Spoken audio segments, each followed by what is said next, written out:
The news from Earth troubled Lisa. A faction of world leaders had grown suspicious of the alien alliance. They questioned whether humans were being manipulated, whether the technology exchanges were truly fair. Some even suggested the Vazrathi were preparing Earth for eventual conquest. Lisa arranged an emergency trip home. After 2 years among the stars, she barely recognized her own planet. Vazrathi technology had transformed cities. Energy was clean and abundant. New medical treatments had eliminated several diseases. Transportation networks had been revolutionized. But along with progress came fear. She met with the United Earth Council in their New York headquarters. The room was tense as Lisa took her place at the speaker's podium. Council leader Beth Howard spoke first. Ambassador Morgan, we appreciate your return. We have concerns about the direction of our galactic relations. The pace of change has been overwhelming. Some believe we are becoming dependent on alien technology, losing our self-determination.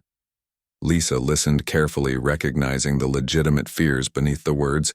Humanity had gone from believing they were alone in the universe to being minor players in a vast galactic community in just a few years. The psychological impact was enormous. I understand your concerns, she began. We have received much from our alliance with the Vazrathi, but consider what we have given in return. Our diplomatic corps now serves throughout the Council. Our perspective has prevented multiple conflicts. Our ability to detect deception has become one of our most valuable exports. She displayed statistics showing the impact of human diplomats across the galaxy. Disputes resolved, resources shared, security improved. Humans had carved out a unique role for themselves. What you fear most, dependence, is the least likely outcome, Lisa continued. The Vazrathi and other species value us precisely because we are different. Our strength lies in our unique perspective. If we became just like them, our value would diminish. The debate continued for days.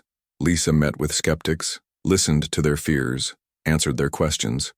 She visited research facilities where human scientists worked alongside alien counterparts, creating hybrid technologies that neither could have developed alone. Slowly, the opposition softened. The Council agreed to continue the alliance with new oversight measures. Lisa would remain humanity's primary ambassador, but with a team of advisors representing different Earth interests. As she prepared to return to her duties, Lisa visited her parents. Their home looked the same but felt different now, smaller somehow. Her mother prepared her favorite meal while her father asked endless questions about alien worlds. That night, Lisa sat on the porch looking up at the stars, remembering when they had been just distant lights. Now she had walked on worlds orbiting. Those stars had breathed alien air, had made friends with beings humans once thought impossible. Her father joined her, handing her a cup of coffee. You've changed, he said quietly. His eyes were proud but sad too. You belong out there now, don't you? Lisa sipped her coffee, considering the question. I belong in between, she answered finally. Between Earth and the stars. Between humans and aliens, helping both sides understand each other. The crisis on Earth had barely been resolved when a new emergency arose. The Drazani coalition had launched their first attacks, targeting Vazrathi outposts in disputed regions. The Council was divided on how to respond. Some advocated immediate military action. Others urged caution. Fearing escalation, Lisa found herself in the center of the conflict. The human diplomatic corps was tasked with negotiating with neutral species, trying to prevent the Drazani from gaining more allies. The work was delicate and dangerous. Human diplomats traveled to worlds on the edge of the conflict, using their unique skills to read intentions and uncover hidden agendas. During this period, Lisa worked closely with Kalatri. The Vazrathi ambassador had become a true friend over the years. They complemented each other perfectly. Kalatri provided wisdom and deep knowledge of galactic history, while Lisa offered insight into motivations and hidden meanings. One evening, as they reviewed intelligence reports on a Vazrathi command ship, Kalatri made an unexpected observation. The Drazani leader Vexkra has requested a private meeting with you. No other humans, no other Vazrathi, just the two of you. Lisa looked up surprised. Why would he ask for me specifically? Calatri's head tendrils rippled a sign of uncertainty. You have become a symbol.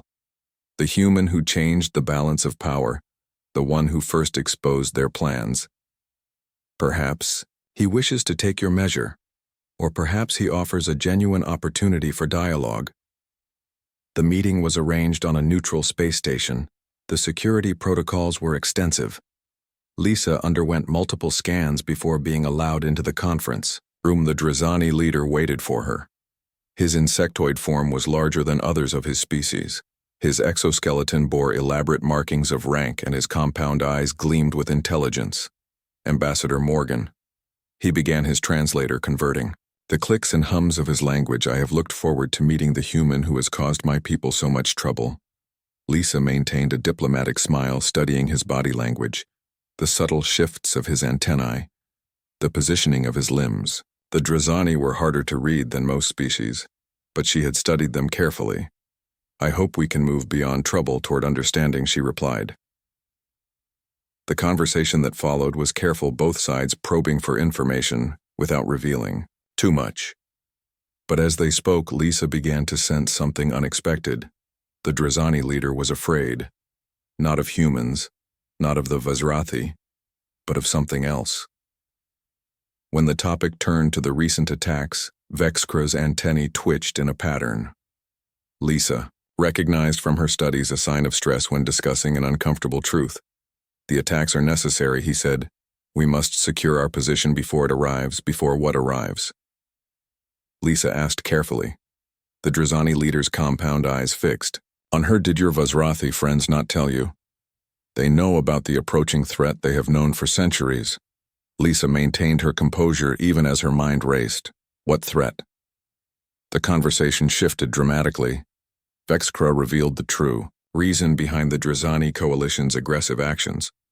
Long-range sensors had detected something approaching from the galactic rim, a vast entity or collection of entities that had destroyed several outer colonies. According to Drazani intelligence, the Vazrathi had encountered this entity before and had retreated rather than fight. The Vazrathi are preparing their own worlds while leaving the rest of us exposed. Vexkra said, the coalition formed for mutual protection, not conquest. Lisa left the meeting deeply troubled. She requested immediate consultation with the Vazrathi High Council. The response was evasive. They neither confirmed nor denied the Drazani claims, but insisted Lisa return to Vazrathi space for a full briefing as her ship traveled through hyperspace. Lisa reviewed everything she knew about Vazrathi history, looking for gaps or inconsistencies. The Vazrathi had always presented themselves as peaceful explorers who had achieved their dominant position through diplomacy and technological advancement. But what if there was more to the story? What if they had faced threats they chose not to share with their new allies? Ambassador Kalatri met Lisa's ship. When it arrived at the Vazrathi homeworld, Lisa could tell immediately from her friend's body language that the Drazani claims had some merit. We need to talk, Kalatri said, her voice unusually solemn. The High Council awaits. Lisa followed, feeling a mix of concern and determination. Whatever the truth, she would face it, and she would ensure humanity was prepared for what was coming. The Vazrathi High Council chamber was silent as Lisa entered. Normally bustling with activity, the vast crystalline room now held only the 12 High Elders and Ambassador Kalatri. The main display showed a star map with a strange anomaly moving slowly toward populated space. What the Drazani told you is partially true, the First Elder said, her voice solemn. We have encountered this entity before. 3 centuries ago it entered our space, consuming everything in its path. We fought. We lost many worlds. Eventually we discovered it could not be defeated by conventional means. Lisa studied the display. The anomaly appeared as a shifting darkness, a void that moved with purpose. What is it? She asked. We call it the void. Convergence. The Elder replied. It is not a single entity, but a collective intelligence that exists partially in our dimension and partially in another. It consumes energy, matter, information. It learns and adapts to any defense. Kalatri stepped forward, We did not hide this. Threat to deceive you? She said. Her head tendrils drooped with genuine regret. We believed there was time to prepare properly to introduce your species gradually to galactic realities. Lisa felt anger rising but controlled it. How long until it reaches populated space? The elder gestured and the display zoomed out, showing the entity's projected path. At current speeds, 2 years, perhaps less, it will reach Drazani territory first, then yours. Lisa paced the chamber, her mind racing. So the Drazani coalition. Their aggression is fear-driven, the elder acknowledged. They believe we abandoned them to save ourselves. They are partially correct. During the last incursion, we withdrew to protect our core worlds, but we also sought knowledge. A way to defeat the entity. Lisa turned to face the council. Did you find one? The council members exchanged looks. Then the first elder spoke. We found a theory, only a possibility based on ancient texts. The void convergence exists between dimensions. Our weapon's effect, only its physical manifestation. But there may be a way to sever its connection to the other dimension, forcing it entirely into our reality, where it could be vulnerable, and you never shared this with other species. Lisa said, her voice tight. The elders, multiple eyes blinked in sequence. We lacked the perspective to implement the theory. The texts speak of seeing beyond seeing, of understanding the spaces between realities. These concepts are foreign to our literal minds. Lisa suddenly understood. We contain multitudes, she whispered, recalling her conversation with Kalatri at the beginning of their journey. Humans understand deception because we understand the gaps between what is and what seems to be, between reality and perception. Yes, Kalatri said, her head tendrils rippled with excitement. This is why we sought alliance with humans. Your species naturally comprehends concepts our minds struggle with. You understand layers of meaning, spaces between things. The council shared everything. They knew about the void convergence ancient texts, sensor readings, records from previous encounters. Lisa absorbed it all, seeing patterns the Vazrathi had missed. The entity didn't just consume it, transformed, incorporating the essence of what it absorbed. It evolved through consumption. Lisa returned to Earth with the information. A special council was formed, combining the best human scientists, philosophers, and military strategists with Vazrathi advisors. They worked tirelessly to develop a response. Meanwhile, Lisa undertook her most challenging diplomatic mission yet, uniting the fractious species of the Galactic Council. She traveled between worlds, revealing the threat and the proposed solution. She faced skepticism, anger, fear, but, gradually, an alliance formed. Even the Drazani joined, recognizing the existential threat transcended old conflicts. The plan they developed was unprecedented, requiring cooperation between species that had been enemies for centuries. A fleet of ships would confront the entity, carrying a device that could generate a dimensional resonance field. The field would disrupt the entity's connection to the other dimension, forcing it fully into normal space. Once there, combined weapons fire might destroy it or at least drive it back. The human contribution was crucial. The resonance field had to be tuned precisely, requiring operators who could sense the subtle shifts between dimensions. The Vazrathi and other literal-minded species could build the technology, but only humans could operate it effectively, feeling their way through the dimensional boundaries. Lisa stood on the bridge of the flagship as the combined fleet approached the void convergence. The entity was visible now, a darkness against the stars that seemed to bend light around it. Sensors showed planets already consumed, their energy completely absorbed, leaving only lifeless husks. Beside her stood Kalatri. The Vazrathi ambassador watched the view screen with her 6 eyes, each focused. On different readings, her normally calm demeanor showed signs of stress. Her head tendrils quivered slightly. Are you afraid? Lisa asked softly. Kalatri turned to her. Yes. The Vazrathi admiral who led the last defense against this entity was my ancestor. She and her entire fleet were lost. I have studied the records of that battle since childhood. Lisa placed a hand on her friend's arm gently. We're better prepared this time. We understand what we're facing. and we're not alone. The fleet moved into position surrounding the entity at a safe distance. Human operators took their places at the resonance devices. Each had been selected for their unique sensitivity, their ability to perceive subtle patterns.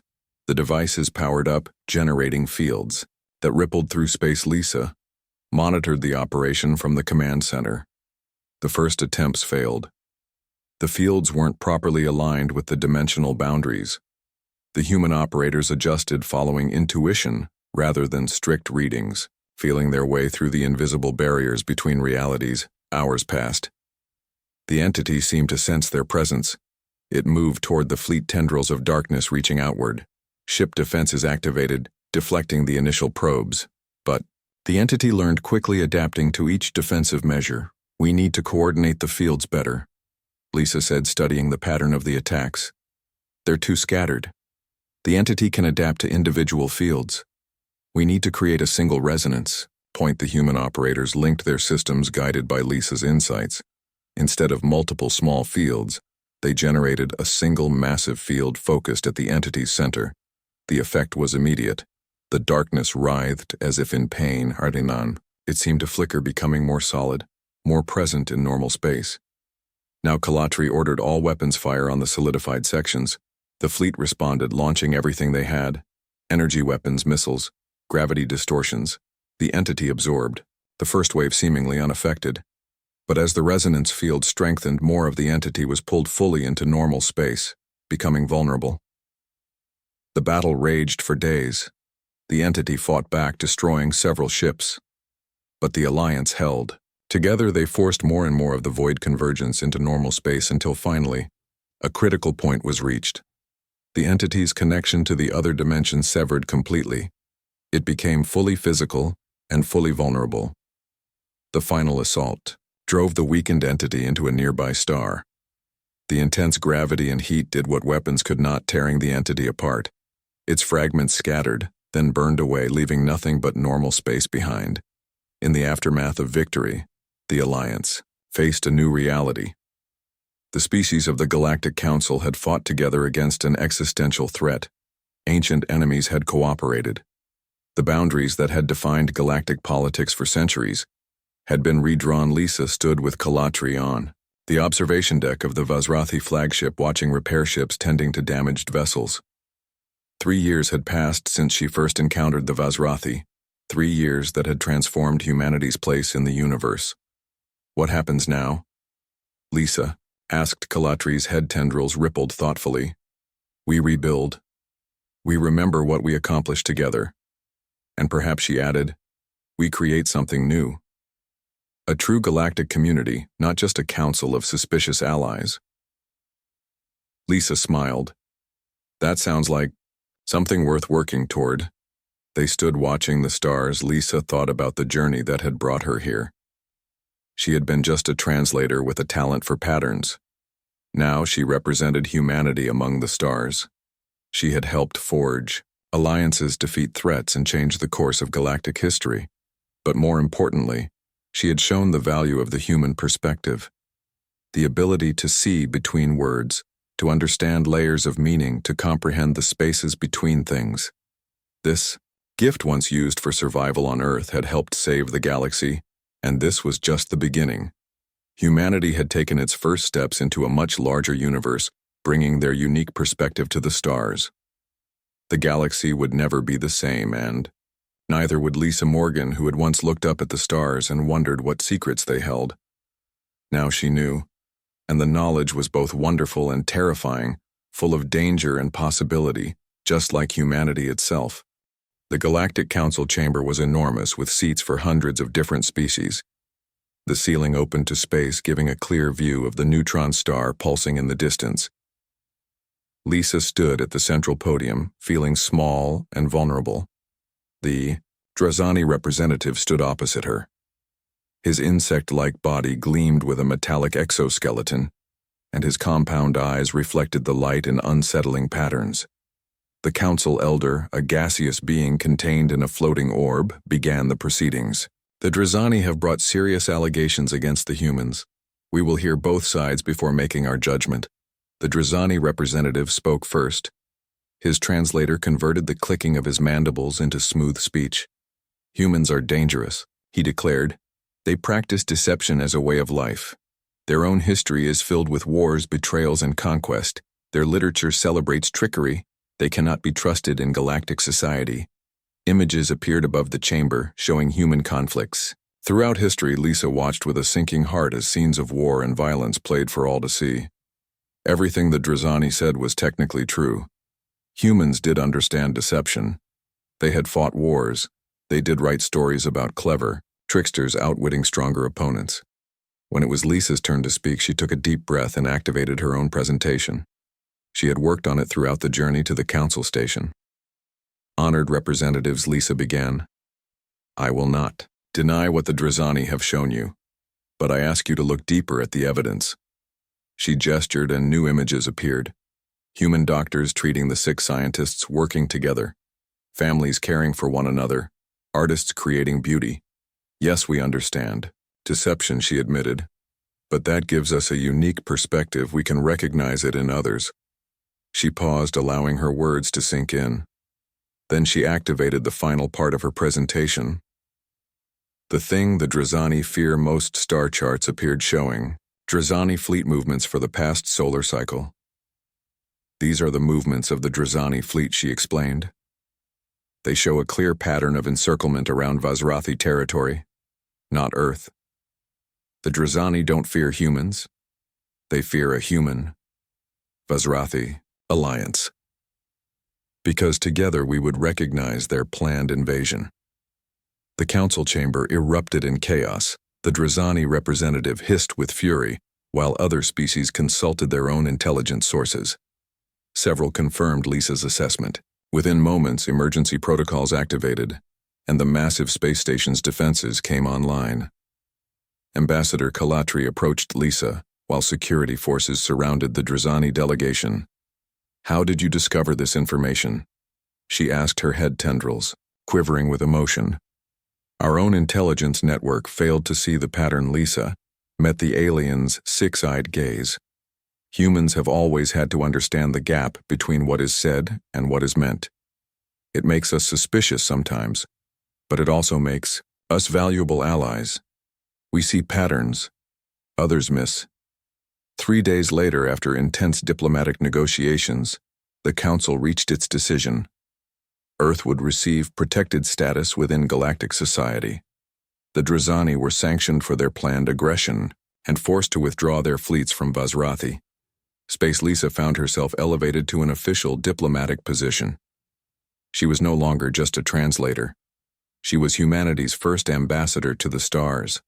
The journey back to Earth was filled with planning. Ambassador Kalatri traveled with Lisa, now viewing the human with newfound respect. The Vazrathi Dominion, which controlled 50 star systems, wanted to establish formal relations with Earth. The technology they offered would transform human society. Your species will change everything in the Council, Kalatri said. Her translator conveyed genuine admiration. The ability to detect deception is rare and valuable. Lisa nodded, understanding. Deception was only the beginning of what humans could offer the stars. We see patterns others miss. We adapt. We survive against impossible odds, and we never stop exploring. When they arrived at Earth, Lisa faced the challenge of explaining the new galactic reality to world leaders. Many were suspicious. Of the aliens, centuries of science fiction had prepared humans to expect the worst from extraterrestrial contact. In a secure conference room beneath the United Nations building, Lisa presented her case. The Vazrathi want an alliance, she explained. They offer technology, medicine knowledge, but more importantly, they offer protection. Other species now know about Earth. Some, like the Drazani, may not be friendly. Security advisor Nancy Bell leaned forward skeptically. Why would these aliens help us? What do they want in return? A fair question, Lisa acknowledged. They want our perspective. Our ability to recognize deception gives us value in galactic politics. The Vazrathi evolved without this ability. They see us as complementary to their strengths. For weeks, the negotiations continued. Finally, Earth's leaders agreed to a limited alliance. Lisa would lead a diplomatic team to the Vazrathi homeworld. They would begin cultural and technological exchange, under careful oversight. The day of departure arrived faster than Lisa expected. She stood at the spaceport saying goodbye to her parents. Her mother hugged her tightly, tears in her eyes. "I always knew you were meant for something special," she whispered. "Just not this special." Lisa smiled, trying to hide her own nervousness. "I'll be back before you know it," she promised, though she wondered if that was true. The journey would take months, and she would be changed by the experience. Ambassador Kalatri waited patiently by the shuttle. The massive alien had become something of a friend during their time together. She had even begun to display a sense of humor rare among her species. "Are you prepared for the journey?" "Ambassador Morgan," she asked formally. Lisa took one last look at the blue sky of Earth. "Yes," she said. "I think I am." The small team of human diplomats boarded the Vazrathi shuttle. 7 specialists in various fields who would represent humanity among the stars. They had trained for months learning alien customs and protocols, but nothing could truly prepare them for what lay ahead. As the shuttle rose into orbit, Lisa watched Earth growing smaller beneath them, a beautiful blue marble in the vastness of space. For thousands of years, humans had looked up at the stars and wondered. Now they were taking their first steps into a much larger universe. Ambassador Kalatri joined her at the viewport. "Your world is beautiful," she said, "small but vibrant like your species." Lisa nodded, feeling a complex mix of emotions: pride, excitement, fear, responsibility. "You will find that humans are full of contradictions," she said. "We can be both peaceful and warlike, both selfish and selfless. We contain multitudes." The Vazrathi's head tendrils rippled. "Perhaps that is why you understand deception," she mused. "You contain the capacity for both truth and falsehood within yourselves." Lisa had never thought of it that way, but perhaps the alien was right. Humans understood deception because they understood the complexity of motivation, the layers of truth and falsehood that existed in every heart. That understanding, once used for survival on Earth, might now help humanity survive among the stars. Lisa Morgan never expected to represent humanity among the stars. She was just a translator with a talent for languages who worked at the Space Communications Center in Houston. The day everything changed started like any other. Lisa sat at her desk, analyzing strange signal patterns from deep space. The signals had first appeared 3 months ago, faint and irregular. They puzzled the best scientists at the center. But Lisa noticed something others missed. The patterns reminded her of language. Structures, not random cosmic noise. She stayed late that night plotting the signal variations on her computer screen. The more she worked, the more convinced she became. These were not natural phenomena. This was communication. When Lisa presented her findings to Director Kathy Wilson, the older woman looked skeptical. "The mathematical probability of intelligent contact is extremely low," she said, reviewing Lisa's notes. But something in the careful analysis caught her attention. Lisa might have. 2 weeks later, the first alien ship appeared in Earth. Orbit panic spread across the planet. Military forces went on high alert. Religious groups proclaimed the end times. Governments scrambled to create first contact protocols. But no one knew how to communicate with the visitors. Lisa watched the news reports showing the massive ship hanging above Earth like a second moon. Its surface gleamed with iridescent colors, changing patterns that seemed almost like a visual language. That was when she realized the signals she had been studying were just preparation. The real communication was happening now in those shifting colors. She called Director Wilson, who immediately brought her to a secure facility where world leaders had gathered.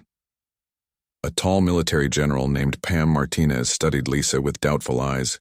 "You believe you can communicate with them?" Lisa nodded. "The signals I studied were like a language primer. Their ship is continuing the pattern." She pointed to the live feed of the vessel. The color shifts follow the same syntactical structure.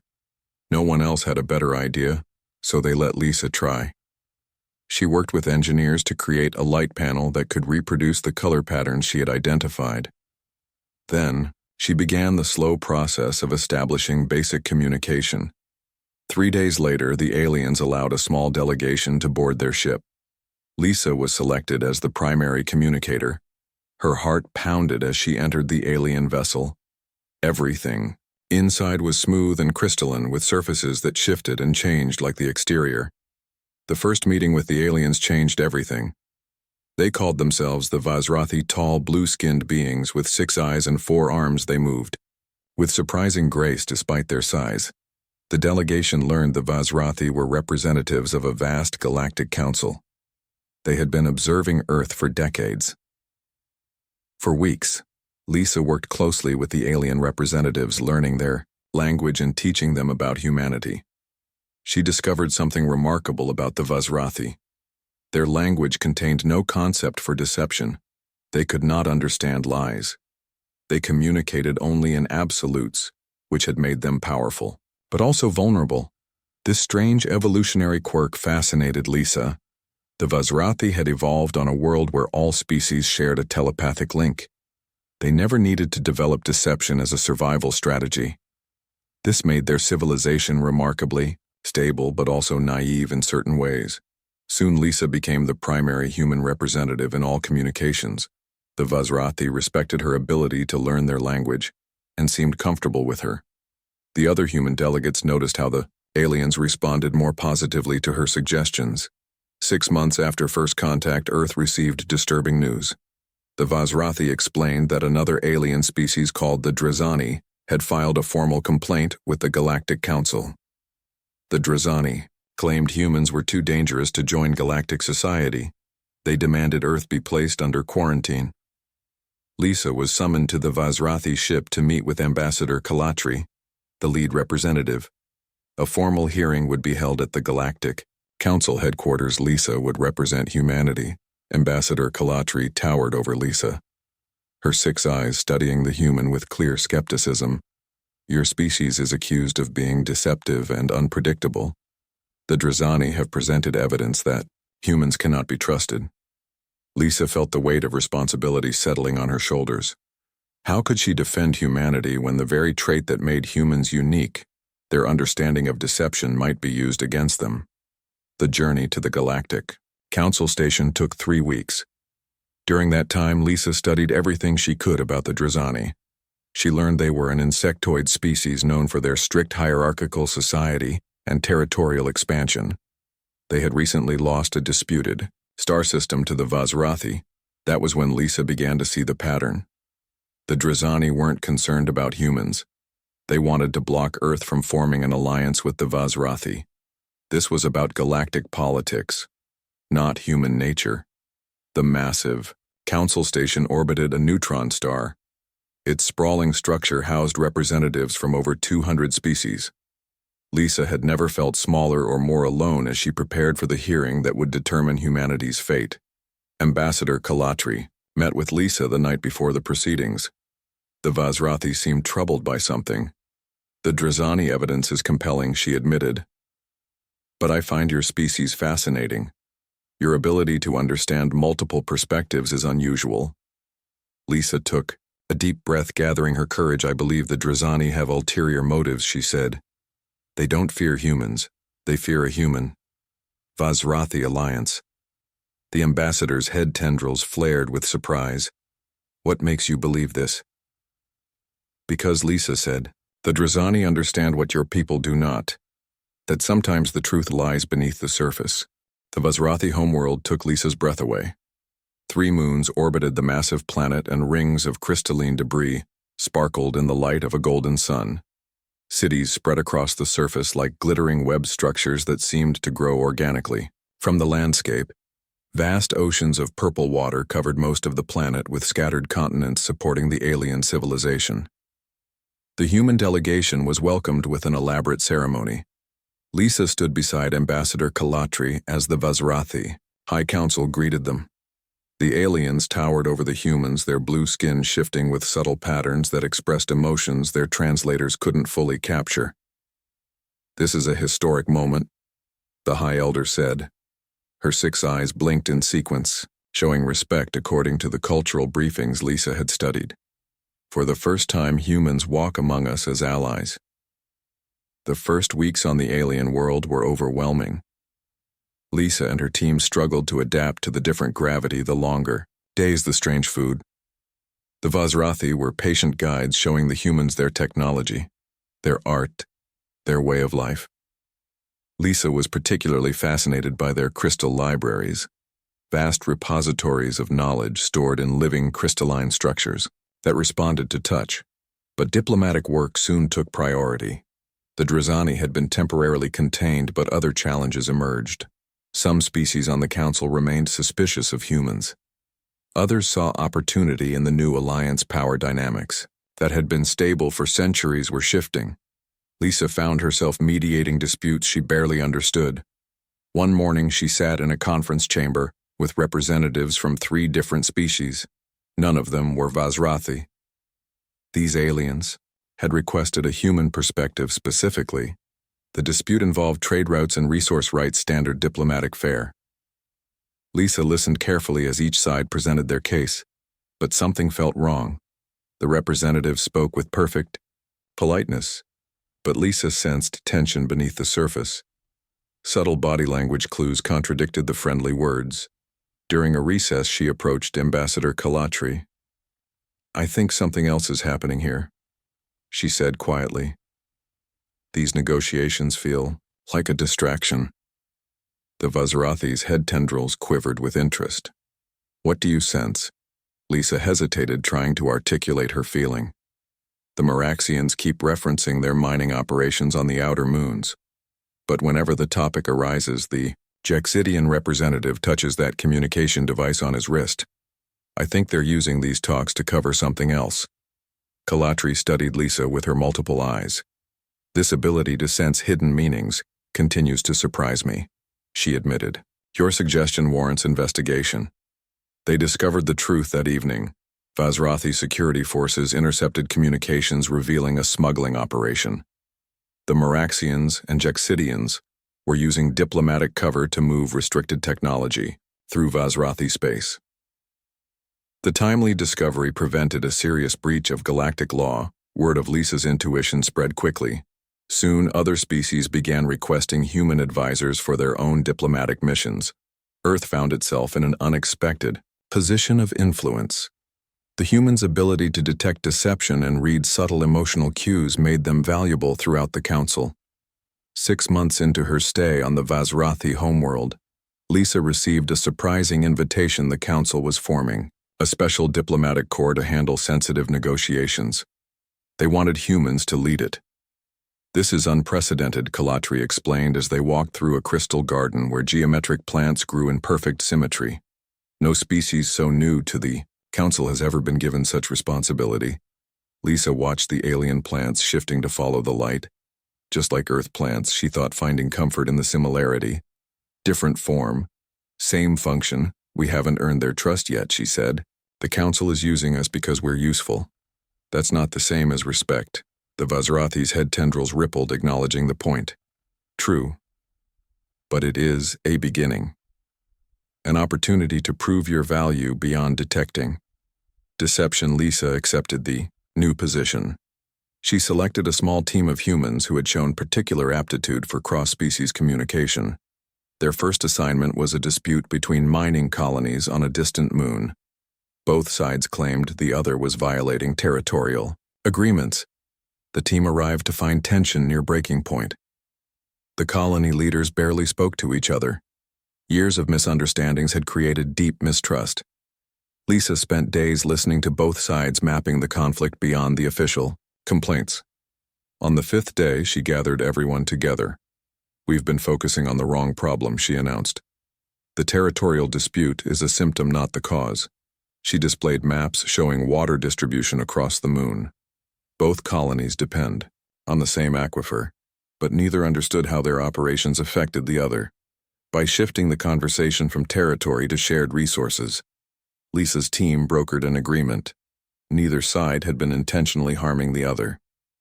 They simply hadn't seen the connection between their actions. Once the real problem was identified, solutions became possible. News of the successful mediation reached the council.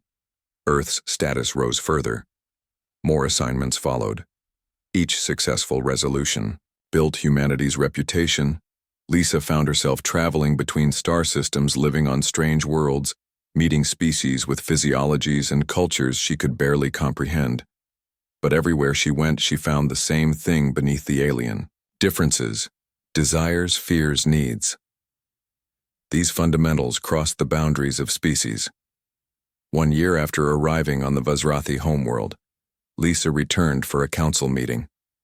She had changed during her time among the stars. She stood taller, more confident. In her role, she understood her value now.